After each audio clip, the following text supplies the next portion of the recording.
प्रशांत किशोर, जिनकी जन स्वराज पार्टी ने बिहार के अंदर आजकल काफी हलचल मचा दी है। प्रशांत किशोर पिछले 3 सालों से लगातार बिहार की गलियां घूम रहे हैं। उन्होंने जन संवाद किया और साथ ही साथ उनकी पार्टी जन स्वराज एक ऑल्टरनेटिव, एक विकल्प बनने की पूरी तैयारी के अंदर है। जितना मैं बिहार की नब्ज को समझ पाया, उन लोगों को समझ पाया जो प्रशांत किशोर के समर्थक थे, उनका ये कहना था कि एक नई राजनीति को समर्थन बिहार के अंदर दिया जाना चाहिए। आज तक बिहार में जो भी चुनाव होते रहे हैं उसमें एक तरफ आरजेडी का गठबंधन रहा है, दूसरी तरफ बीजेपी जेडीयू का गठबंधन रहा है और इसी के बीच मुख्य मुकाबला होता रहा। इस बार जन स्वराज एक तीसरी शक्ति बनकर उभर रही है, यानी जन स्वराज एक वाइबल अल्टरनेटिव है। लोगों के मन में ऐसा लग गया है। अपनी तमाम सभाओं के अंदर जो जन स्वराज की पार्टी है उसने जाति व्यवस्था, वर्ण व्यवस्था या फिर ये कहें कि धर्म मजहब के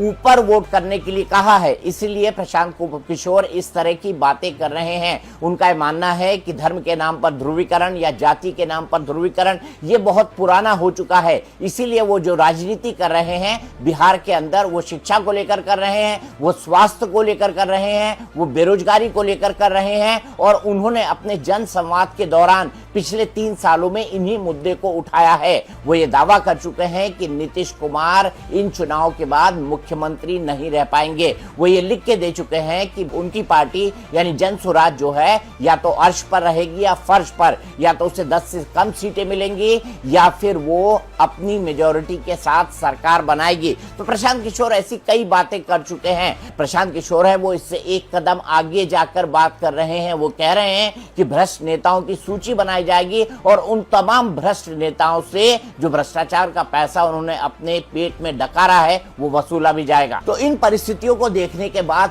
पूरी तरह से साफ है कि इन परिस्थितियों के बाद प्रशांत किशोर बिहार के चुनाव में एक महत्वपूर्ण भूमिका निभाने जा रहे हैं।